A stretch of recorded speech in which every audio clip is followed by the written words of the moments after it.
ce soir pour une émission spéciale avec un thème assez spécial pour encourager, exhorter, prier ensemble avec vous en ce qui concerne la vie de Dieu que nous préservons, en ce qui concerne la vie de prière et surtout pour le contexte actuel. Alors, le titre de cet après-midi, c'est « Que faire ?» Que faire lorsque nous sommes devant une situation que la grâce de Dieu a permis et aussi la toute-puissance infinie de Dieu a laissé faire? C'est compliqué. Lorsqu'on se retrouve devant une telle situation où la sagesse de Dieu permet, comme aujourd'hui, coronavirus,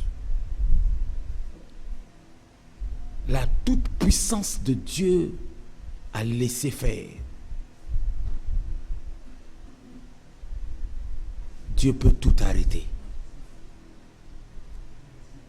La sagesse de Dieu peut tout arrêter.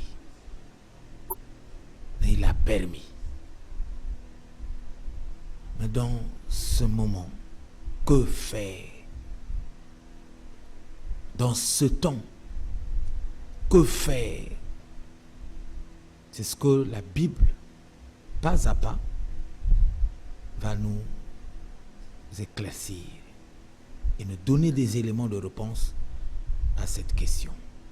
Regardons très rapidement Psaume 23, 1 à 4. Nous allons lire. Je vous invite à regarder vos Bibles. Ouvrez vos Bibles. Et je vais lire pour tous. Mais sinon, à l'écran, nous avons donc le chapitre et le verset affichés. L'Éternel, le psaume 23, je commence par 1. L'Éternel est mon berger. Je ne manquerai de rien. Il me fait reposer dans le vert pâturage. Il me dirige près des eaux paisibles. Il restaure mon âme. Il me conduit dans les sentiers de la justice à cause de son nom. Quand je marche dans la vallée de l'ombre de la mort, je ne crains aucun mal, car tu es avec moi, ta roulette et ton bâton me rassure. Bien-aimés dans le Seigneur, frères et sœurs, ici c'est le psaume de David. David est en train de louer l'Éternel. Il est reconnaissant devant l'Éternel. Face à une situation, regardons les Écritures correctement. Quand David dit, l'Éternel est mon berger, il veut ici nous emmener à reconnaître que nous avons un seul berger. Avec qui nous pouvons compter devant des situations, devant des moments de chaos, Dieu veut rester le seul berger pour tout son peuple, tout le monde entier, le seul berger. Ici, il parle à Dieu, Dieu le Créateur. Il dit, je ne manquerai de rien. Aussi longtemps que l'Éternel reste mon berger, je ne manquerai de rien. Quelle assurance! Il ne manquera de rien. Et il est sûr de ce qu'il est en train de dire. Parce qu'il connaît son berger. Bien aimé, il y a deux bergers. Il y a Dieu et il y a Satan. Qui est ton berger, mon frère et ma soeur? Qui est ton berger? Toi qui me suis actuellement. Une question est posée. Que faire devant une situation de crise? Et qui est ton berger? Ici, David est en train de préciser son berger, c'est l'Éternel. Il dit, pour tous ceux qui s'accrochent et qui tiennent à leur berger, et surtout le berger éternel, ils ne manqueront de rien. Si David le dit, c'est que c'est ce qu'il a vécu. Et ensuite, il dit, son berger le fait reposer, lui donne du repos. Ça, c'est quand tout marche, il reconnaît. Il dit, son berger restaure son âme. Quand il est angoissé, quand son âme est dans les soucis, c'est son berger seul qui restaure son âme. Et il dit que son berger le conduit dans les sentiers de la justice. C'est son berger qui l'emmène, qui le justifie à tout moment. Mais brusquement, un élément nouveau apparaît. Je voudrais que tu comprennes ce que la Bible a souligné ici, au verset 4. Il dit, quand je marche dans la vallée de l'ombre de la mort, là il parle maintenant au présent. Et c'est maintenant sa vie réelle, au réel qu'il est en train de parler. Maintenant la même. La vallée de l'ombre de la mort. C'est le chaos.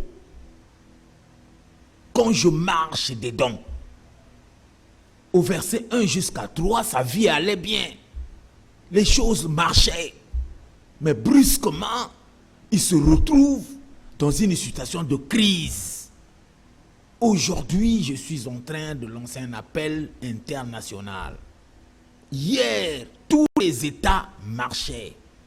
Les choses marchaient, les entreprises marchaient, le gouvernement marchait. Mais aujourd'hui, brusquement,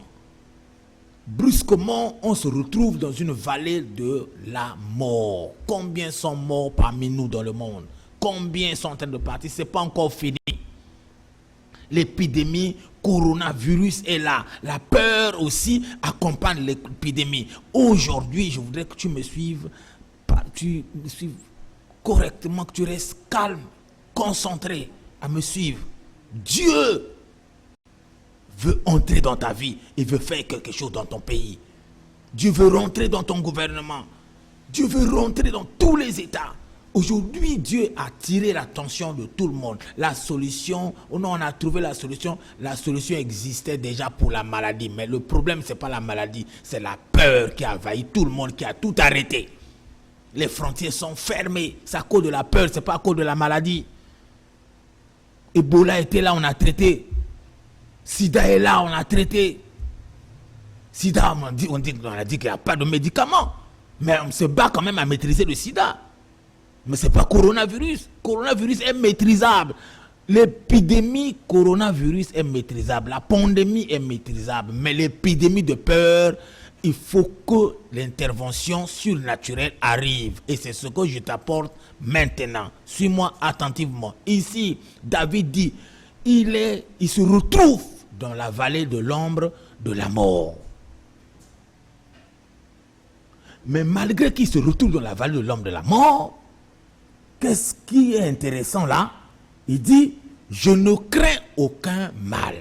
Je ne crains aucun mal. Aujourd'hui, le mal est là. Le mal, ce n'est pas le virus. Le mal, c'est la peur, la paralysie mentale. Tous les États sont paralysés. Paralysés. Où est la parole de Dieu? Dieu n'est pas chrétien. Dieu n'est pas musulman. Dieu n'est pas bouddhiste. Dieu est au-delà, bien au-delà de ce qu'un homme peut penser. Dieu est au-dessus de tout. Il n'a ni commencement, ni fin. C'est nous qui avons le commencement. Il est oméga, alpha pour nous, mais pas pour lui. Lui-même, il n'est pas alpha. Dieu n'est pas alpha et Dieu n'est pas oméga. Dieu est éternel. C'est par rapport à nous, il est l'alpha parce que c'est lui qui a commencé. Il a commencé son affaire. Le monde là, c'est pour lui. Et tout ce qui renferme, c'est pour lui, Dieu. Donc comme il y a eu un commencement, il va avoir une fin. Ça, c'est pour nous. L'alpha et l'oméga, pour nous, c'est lui. C'est lui qui connaît nos limites. Là où le monde a commencé et là où le monde va s'arrêter, c'est lui seul. Mais lui, Dieu, il est au-dessus du monde. Il est au-dessus de tout ce qu'on peut penser. Il n'est pas chrétien. Il veut attirer l'attention de tout le monde qu'il est au-dessus des religions. Dieu est au-dessus du christianisme. Arrêtons le chrétien, arrêtez de continuer à accuser les autres. La pandémie est là, n'a pas épargné les chrétiens. Les chrétiens sont touchés. Les bouddhistes, les musulmans, tout le monde. Cherchons à connaître, à reconnaître Dieu dans les moments de joie et dans les moments difficiles. David, dans les moments de joie, il dit, l'Éternel restaure mon âme.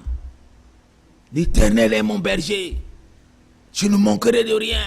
Il est dans la joie. Mais brusquement, dès qu'il se retrouve dans des situations difficiles, il se rend compte que là, aussi, il faut que je reste positif. Il a dit, quand je marche dans la vallée de l'homme de la mort, je ne crains aucun mal.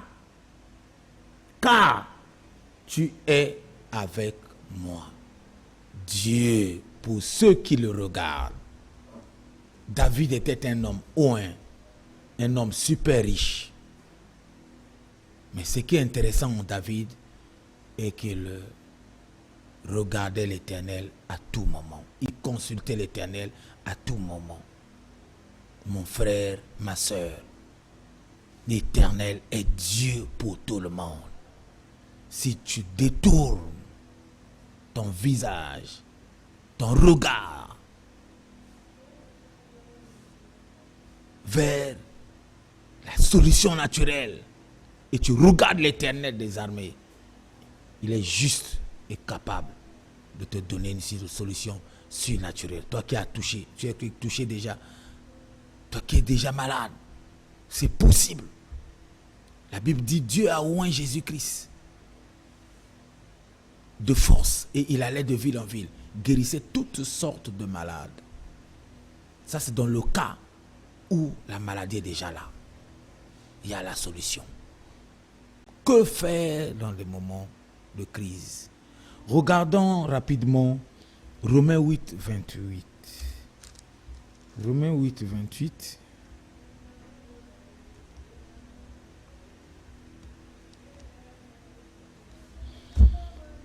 Romains 8, 28, qu'est-ce que la Bible nous dit? Nous savons du reste que toute chose concourt au bien de ceux qui aiment Dieu, de ceux qui sont appelés selon son dessein. Qu'est-ce que la Bible veut nous dire ici?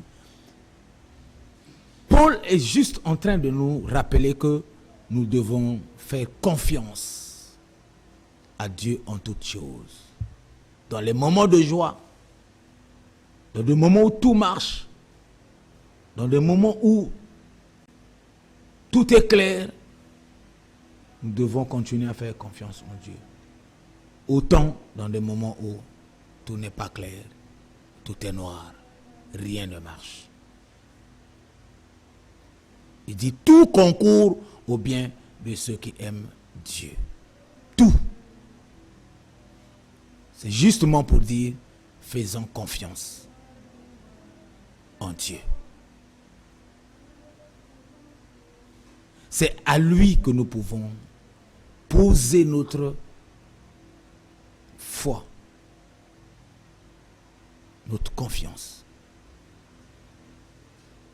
en l'Éternel. Regardons 1 Thessaloniciens 5, 16. Qu'est-ce que la Bible nous dit là-bas?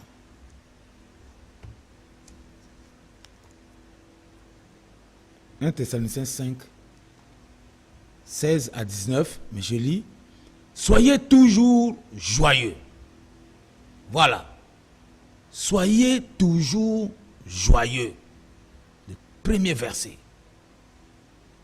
Ça veut dire que tous les jours, ce que Dieu poursuit dans l'homme, c'est qu'il garde la joie, quels que soient les temps et les circonstances. Voilà pourquoi la Bible dit que tout concourt au bien de ceux qui aiment Dieu. Mais malgré ça, mais Dieu poursuit la joie en l'homme et tous les jours, à tout moment. 17 dit, priez sans cesse. La prière est aussi importante pour garder la joie. N'importe qui peut prier. La prière à Dieu n'est pas spécialement aux chrétiens. Ce n'est pas quelque chose uniquement aux chrétiens. N'importe qui peut parler à son Dieu. Dieu est universel. Dieu dit qu'il fait pleuvoir sur les bons et sur les méchants. Si toi tu te trouves dans le camp de bons, mais il faut savoir que la pluie de Dieu là tombe aussi sur les méchants. Si tu te trouves dans le camp de méchants, sache que ça te tombe. Dieu est pour les bons, Dieu est pour les méchants. Toi tu es dans quel camp? Nous avons tous un seul Dieu. Nous avons tous un seul Dieu. Il dit prier sans cesse. La prière, c'est un échange, c'est un moyen de communication entre l'homme et l'être supérieur et son Dieu. Prier sans cesse, ça ne veut pas dire que tu dois rester toute la journée en train de prier et ne pas aller au travail. Ça ne c'est pas ce que ça veut dire. Ça veut dire que tu restes connecté, tu restes dépendant à Dieu à tout moment. À tout moment, tu peux penser à lui, tu peux prier dans ton cœur, dans ton esprit, tu peux prier à haute voix. À haute voix, d'ailleurs, on ne peut pas parler toute la journée. Ou 30 minutes, ça suffit, 1 heure, ça suffit. Mais le reste du temps, qu'est-ce qu'on fait? On reste connecté permanent. C'est ça, prier sans cesse. On reste sans cesse permanent connecté à Dieu, en train de croire que quel que soit là où je me retrouve, en temps de joie, ou dans la vallée de la mort, je ne crains aucun mal parce que je suis avec Dieu et que Dieu est avec moi en permanence. On n'a pas besoin d'être chrétien, on n'a pas besoin d'être musulman, on n'a pas besoin d'être ce qu'on appelle païen, mais tous, nous avons besoin de Dieu parce que c'est lui qui nous a créés. Personne ne dira que Dieu, qui n'a pas d'impact de Dieu dans sa vie. Personne dans le monde ici ne dira que Dieu n'a rien fait dans sa vie. Personne. Nous avons tous un impact de Dieu dans nos vies. Nous avons été créés. Nous avons été formés. Nous avons été envoyés sur terre. Nous avons un temps. Et c'est lui qui gère le temps. C'est lui qui gère notre temps. C'est lui qui nous gère. C'est Dieu seul qui nous gère. Mon frère, ma soeur. Crois-moi ce soir, Dieu veut te parler. Nous avons une situation coronavirus. Mais que faire devant cette situation? Renvoyez-moi le verset suivant de Thessaloniciens pour mieux comprendre. Il dit, rendez grâce en toutes choses, car c'est à votre égard la volonté de Dieu en Jésus-Christ. Soulignez ça. Rendez grâce en toutes choses. Il y a un pasteur qui a dit que Dieu a seulement dit rendez grâce en toutes choses, mais il n'a pas dit rendez grâce pour toutes choses. Nous allons voir tout à l'heure. Il dit rendez grâce en toutes choses. Et lorsque nous prenons Éphésiens 5, 18 à 20, qu'est-ce qu'on trouve là-bas? Ne vous enivrez pas de vin, c'est de la débauche. Soyez au contraire remplis de l'esprit. Entretenez-vous par des psaumes, par des hymnes et par des cantiques spirituels, chantant et célébrant de tout votre cœur les louanges du Seigneur. Rendez continuellement grâce pour toutes choses. On dit pour toutes choses. Dans Thessaloniciens, on a dit rendez grâce en toutes choses. Et dans Éphésiens, on dit rendez grâce pour toutes choses. À Dieu le Père, au nom de notre Seigneur Jésus-Christ. Alors, lorsque nous lisons ce passage, on trouve beaucoup de choses.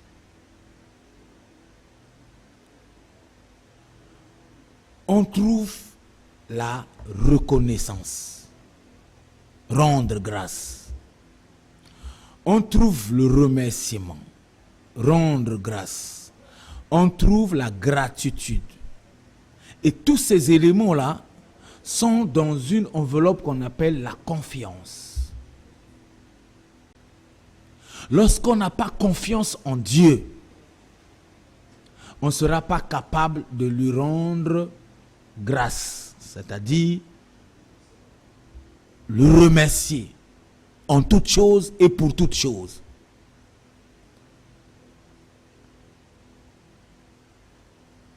C'est-à-dire qu'on ne sera pas reconnaissant vis-à-vis de Dieu. La confiance. Si David dit dans l'ombre, même quand je suis dans l'ombre de la mort, je suis dans le chaos. Mon frère, je te dis, toi qui es dans le chaos, ce n'est pas encore fini. L'Éternel est avec toi. Toi qui m'écoutes maintenant, ce n'est pas encore fini. Ta vie n'est pas finie. Si une relation se casse, Dieu est capable de t'ouvrir une autre relation. Quel que soit l'état où tu te trouves, ce soir, après ce message, Dieu va te visiter. Et ça, je te le dis au nom de Jésus-Christ. Puisque tu vas remonter ton espoir, ta confiance encore à l'Éternel. C'est lui la solution de toutes choses. Ayez confiance en Dieu. Un cœur confiant, c'est un cœur rempli de joie. Un cœur confiant. Si ton cœur n'est pas confiant, c'est que ton cœur est ingrat. Il n'y a que deux choses. Ou ton cœur est confiant, ou ton cœur est ingrat. Qui est un cœur ingrat? C'est un cœur qui ne reconnaît pas les bienfaits dans sa vie. Les bienfaits de Dieu dans sa vie. Est-ce que Dieu n'a rien fait dans ta vie? Est-ce que Dieu n'a rien fait? Aujourd'hui, tu te dis, partout, Dieu m'a abandonné. Je ne vois pas la présence de Dieu dans ma vie. Qu'est-ce qui m'arrive? Ainsi de suite. Est-ce que dans ton parcours, Dieu n'a rien fait? Même pendant tes temps difficiles, tu serais mort depuis. Tu serais enterré depuis. Ce n'est pas le corona qui va te tuer. Si Dieu t'a sauvé, tu es passé par des moments très difficiles de la vie. Tu étais rejeté de tous. Un cœur qui n'est pas reconnaissant à Dieu, c'est un cœur ingrat. Ce cœur-là n'a pas de joie. Le cœur-là est rempli d'amertume.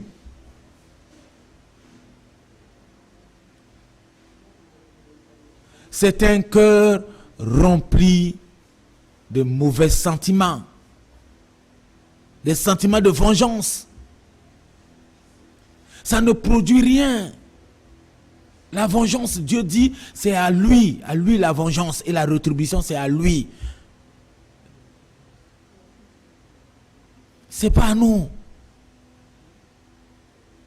Un cœur confiant, c'est un cœur rempli de psaumes, de dîmes, des cantiques spirituels.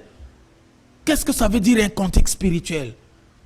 Un cantique spirituel, c'est un chant qui arrive de lui-même. Ce n'est pas un chant prémédité. L'esprit te remonte un chant, et la plupart des chants qui existent aujourd'hui, les chants d'onction là, c'est des chants spirituels. C'est des cantiques spirituels. Ce n'est pas un cantique déjà chanté par quelqu'un. Non, non, non. Ça revient, ça remonte. Un cœur confiant à Dieu, c'est un cœur rempli de joie, quelle que soit la situation. Il est confiant. Enfin, voilà, David dit, rien ne m'arrive. Rien. Je ne crains aucun mal. Je ne crains aucun mal. C'est-à-dire, aujourd'hui, si tu as la crainte, tu as peur, le coronavirus risque de finir ta famille. S'il ne t'atteint pas physiquement, mais moralement, il t'a déjà abattu. Et tu n'auras plus le courage. Tu vas avoir peur de tout. Ne crains rien. David dit qu'il ne craint aucun mal. Mon frère, ma soeur, sois dans la joie. C'est possible. C'est possible que tu guérisses de ta maladie mentale, du corona. Maintenant même que tu me suis, commence à faire des mouvements que tu n'arrivais pas à faire. Et comme ça, tu vas expérimenter la puissance de Dieu. Le temps de guérison n'est pas encore fini. Suis-moi attentivement. Je ne serai pas long ce soir.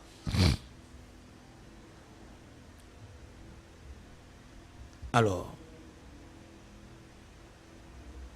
il y a 3 dimensions de reconnaissance. C'est-à-dire dans la confiance là. On prend un seul élément, la reconnaissance. Il y a 3 dimensions d'être confiant à Dieu. La première dimension,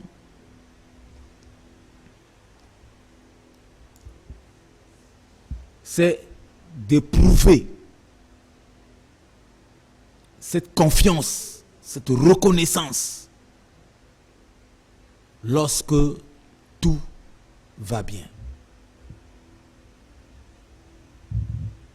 Bien-aimé, ça tout le monde peut faire. Tout le monde peut le faire. Lorsque Dieu t'a donné un diplôme, tu es dans la joie, tu sautes. Lorsque Dieu te donne un travail, te donne un mariage, lorsque Dieu t'a donné une bonne santé, l'argent, tout le monde saute. Il est reconnaissant à Dieu merci. Ça, c'est une reconnaissance naturelle. Et ça vient naturellement à tout le monde. Mais, c'est important que lorsque Dieu nous donne les moindres choses, qu'on soit reconnaissant à lui. En fait, c'est un élément que Dieu fait. Si Dieu te garde en bonne santé, Dieu, jusqu'à aujourd'hui, tu n'as pas encore attrapé le coronavirus, aucun membre de ta famille n'a. C'est pour que tu continues que ta confiance en lui augmente encore. Que tu regardes ses bienfaits. Lorsque tout marche,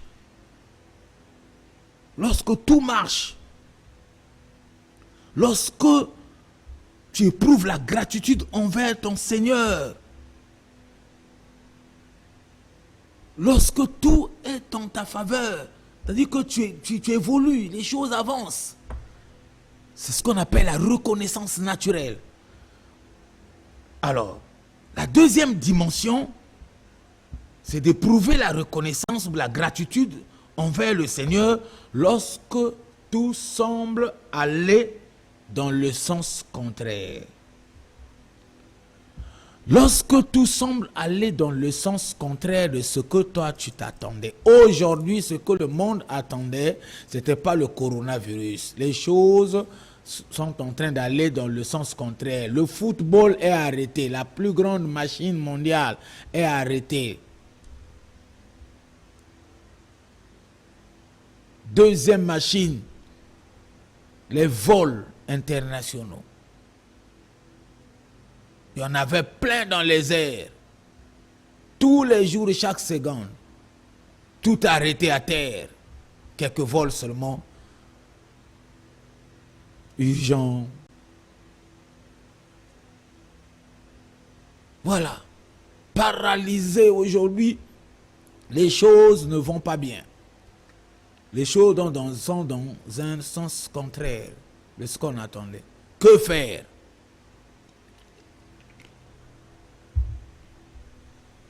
Là, ça nécessite la foi. Il faut avoir maintenant la foi au Seigneur, la foi en Dieu. Ce n'est plus la reconnaissance naturelle. Là maintenant, ça passe au niveau du surnaturel. La foi en Dieu. On a besoin de la foi maintenant. Là. Lorsque tout va dans le sens contraire, c'est la foi qui détourne ça dans le bon sens. C'est la foi qui continue à croire que quel que soit l'état ou la position que je me trouve, l'Éternel est avec moi. Tout concourt au bien de ceux qui aiment Dieu. Quel que soit là où tu te trouves, dans le bon sens ou dans le sens contraire, sache-le et tu dois tenir par la foi que l'Éternel est avec moi. Ça, c'est une autre dimension. Ça, c'est une dimension un peu plus élevée que la dimension de la reconnaissance normale. Quelqu'un te donne l'argent, tu es reconnaissant à lui et à Dieu. Mais là, c'est pas l'argent, c'est une maladie, c'est le corona qui est là. C'est la situation difficile qui atteint ta maison. Les enfants sont en train de mourir. Rien ne marche dans ta vie. Toi-même en train de mourir. Les choses sont en train de partir. Tout est fini. Il y a des entreprises où quand le corona va finir là, ils ne pourront plus jamais atteindre leur niveau. Il y a des sociétés qui vont se fermer. Mon frère, si toi tu me suis, ma soeur, ta société ne sera jamais fermée. Jamais.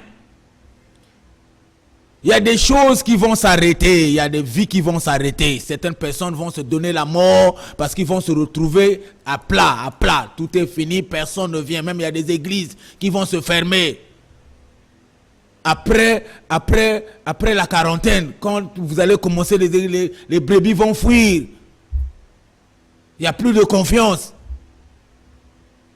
Mais je te dis que si tu me suis maintenant et que tu as toujours confiance en Dieu, quel que soit dans le sens où le vent veut t'emmener, un aigle, c'est celui qui s'amuse. Il joue pendant la tempête. Maintenant, il y a la tempête et c'est les aigles qu'on est en train de chercher. Dieu cherche les aigles maintenant.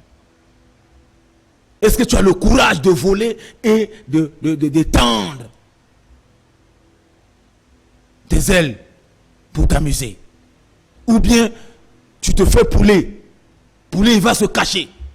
Un coq va se cacher. Pardon, excusez-moi. Le coq va se cacher. Les oiseaux, les autres oiseaux, ils vont se cacher. Mais l'aigle, il sort au milieu de la tempête. Maintenant, il y a la tempête. Qui est un aigle aujourd'hui? C'est toi qui me suis. Que Dieu te donne la capacité, la force. Que la connaissance de la parole que tu reçois ce soir te donne une position de confiance en Dieu que personne ne peut t'enlever. Aie confiance en Dieu. Ta maison ne sera pas atteinte. Il dit dans Psaume que 10 000 tombent à droite, Psaume 91, à gauche, 4 000, 50 millions, 21 millions. Les gens sont morts. Toi, tu ne seras pas mort. Ta maison ne sera pas atteinte. Rien ne sera, rien de toi. Crois-moi, ce n'est pas le masque. Ce n'est pas le masque qu'on met là qui protège. Ce n'est pas le masque. Je n'interdis pas. Je suis pour que sanitairement les gens appliquent les directives ou bien les mesures qui sont prises. Lavons-nous les mains. Mais dans une autre dimension surnaturelle, on n'a pas besoin de laver les mains. Si tu vis de façon surnaturelle, tu n'as pas besoin de laver les mains. Parce que laver les mains ou pas, celui qui vit dans le surnaturel sait que si Dieu décide que le corona t'abat, le corona va t'abattre avec ton masque. Il y a des gens qui sont morts par des balles, des cartouches. Ce n'est pas corona. Quand Dieu décide que tu vas mourir par une cartouche, même si tu mets gilet par balle, tu vas partir. Mais quand tu vis dans le surnaturel, aucune cartouche, une balle ne peut traverser ton corps. Tu mourras par la volonté de l'Éternel tout seul. Voilà. Je vous encourage à vous laver les mains, à vous saluer par les pieds, par les coudes, à respecter les mesures prises par le gouvernement. Dans tous les pays, respectons, restons à la maison. N'allez pas à l'église. Si dans votre pays, les églises, les cultes sont fermés, restez et suivez en direct tel que ça se passe maintenant. Nous vous encourageons à respecter les mesures. Mais celui qui vit dans le surnaturel, il est au-delà des mesures prises par les hommes. Au-delà. Il vit dans le-delà. Il vit dans l'inconnu. Là où le virus ne peut pas arriver. David dit, même quand le virus est déjà là, je ne serai pas atteint. Pourquoi? C'est pas parce qu'il était fort, parce qu'il était... Non, non, non. Lis la suite. Parce que l'Éternel est avec moi. Quand l'Éternel est avec toi, tu es antivirus. Tu es anti-corona, mon frère. Anti-sida. Anti-sida. Le troisième niveau, il faut bien suivre, de reconnaissance, c'est quand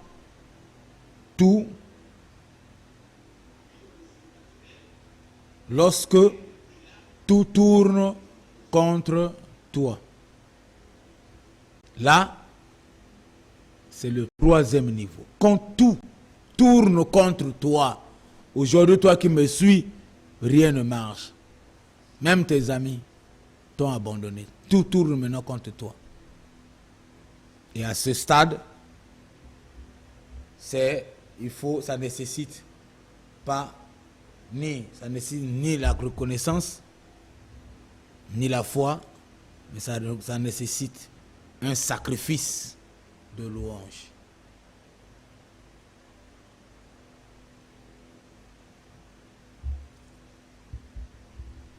Regardons pour terminer Job 1, 21.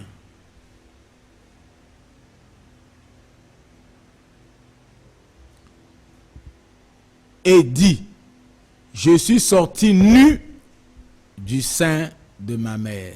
Alléluia. Et nu, je retournerai dans le sein de la terre. Alléluia. L'Éternel a donné et l'Éternel a ôté. Que le nom de l'Éternel soit béni. Alléluia. Regarde Job. Là, il est en train d'opérer dans la troisième dimension de la confiance. Troisième dimension. Il n'est pas dans la foi là. Il n'est ni dans la reconnaissance. Ici, Job a tout perdu. Pendant qu'il est en train de pleurer pour une situation, on vient lui ajouter encore une autre, les enfants sont morts. Pendant qu'il est en train de pleurer pour les enfants, on vient lui ajouter encore des hommes. Il était englouti par des situations. Tout était à plat pour Job. Sa femme vient encore lui ajouter encore une chose. Maudit Dieu et meurt. Il pouvait le faire, il pouvait maudire Dieu. Mais Job est rentré dans le surnaturel. Renvoie-moi le verset. Regarde comment quelqu'un peut... C'est une personne, Job n'est pas quelqu'un d'extraordinaire. C'est une personne comme toi et moi. Il reconnaît d'abord qu'il est sorti du sein de sa mère et qu'il va retourner dans le sein de la terre. Est-ce que tu reconnais ça? La Bible dit, nous sommes poussière et nous allons retourner dans la poussière. Il reconnaît d'abord ça, que je ne suis rien. Les choses de la terre, c'est rien. Le mariage, même si je perds le mariage, ma destinée, ici c'est quelque chose, ici c'est au niveau de la destinée, du destin de le destin de quelqu'un, des desseins de Dieu pour quelqu'un, pour une personne. Ta vie n'est pas liée, ta destinée n'est pas liée au mariage. Ta destinée n'est pas liée au travail, même si tu es viré dans une entreprise, quoi qu'elle soit, ta destinée n'est pas liée à cette entreprise-là, ta destinée est liée à l'Éternel seul. On doit notre destinée à Dieu. Pas à une femme, pas à un homme. Pas un enfant parce qu'on n'a pas trouvé d'enfant, pas un enfant garçon, ni un enfant fille parce qu'on n'a pas trouvé un enfant fille, parce qu'on a trouvé un enfant garçon, on est découragé. Ta destinée n'est pas liée à un enfant. Parce que tu n'as pas trouvé d'enfant et tu es découragé. Ta destinée n'est pas liée au coronavirus. Parce que tu es atteint du corona et tu es découragé. Non, ta destinée est liée à l'Éternel. Ta vie est liée à l'Éternel, tu dois ta vie à l'Éternel. Il dit, pour tout ce qui m'arrive, renvoie-moi le verset. Regarde. Il dit, l'Éternel a donné et l'Éternel a ôté. Non, quand l'Éternel a vu ça, la Bible dit l'Éternel l'a restauré. L'Éternel a restauré. L'Éternel lui a donné encore plus que ça. Regarde comment lui il voit Dieu. Pour lui, Dieu est tout, Dieu est fini, Dieu c'est le dernier plafond. Aucun homme, même si des amis te refusent, même si ton mari te refuse, même si ta femme te refuse, même si tes parents te refusent, même si tu es atteint de n'importe quelle maladie du monde, je te dis que maintenant, si tu ouvres ton cœur, maintenant même là, ouvre ton cœur. L'Éternel dit, il est devant la porte, il est devant ton cœur, il est en train de frapper.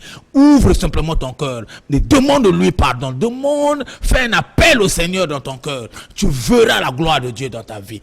Au nom de Jésus-Christ de Nazareth, ça, je tiens à témoin aussi vrai que l'Éternel est vivant et qu'il est Dieu. Fais confiance en Dieu. Dépasse le niveau de la connaissance, dépasse le niveau de la foi, monte au niveau de sacrifice. Ça, c'est le sacrifice surnaturel de la vie. Donc, Job a donné tout son cœur. Il a dit, là, ce que sa femme avait dit maudit là, ça, il n'a pas maudit. Il a dit seulement à Dieu, tu as donné, tu as ôté. Donc, comme tu m'as donné aussi, tu m'as donné dans la terre, tu peux aussi me prendre. Est-ce que tu peux faire ça à Dieu? Tu peux dire ça à Dieu? Est-ce que tu es prêt? Ou bien tu as peur de mourir? Il n'avait plus peur de mourir. La mort était déjà là. Suscite l'intervention de la miséricorde de Dieu. Dieu a eu miséricorde et Dieu a restauré Job. Bien-aimé dans le Seigneur. Mon frère, ma soeur, toi qui m'as écouté. Dieu est au-delà du christianisme. Dieu est bien au-delà du bouddhisme. Dieu est bien au-delà du musulman. Du Christ, comment vous appelez ça? De l'islam. Dieu est bien au-delà des juifs. Dieu n'est pas juif. Dieu n'est pas congolais. Dieu n'est pas français. Dieu est bien au-delà de tout ce qu'un homme peut imaginer. Je te le présente maintenant. Fais cette prière avec moi. Tu verras la gloire de Dieu, mon frère, ma soeur. Dis, Seigneur Jésus, me voici devant ta présence, tout fatigué, abattu moralement, abattu par la maladie. Ce soir, j'ai écouté ta parole. Ça me révolte maintenant. Je prends ma place et je me lève devant toi. Je t'ouvre mon cœur. Rentre et pardonne-moi. Prends toute ma vie. Contrôle toute ma vie. Sois le seul maître dans ma vie. Vis ta vie en moi, Père. Je te remercie de m'avoir pardonné. Je te remercie de m'avoir restauré sanitairement et moralement. Et je prends l'autorité au nom de Jésus-Christ.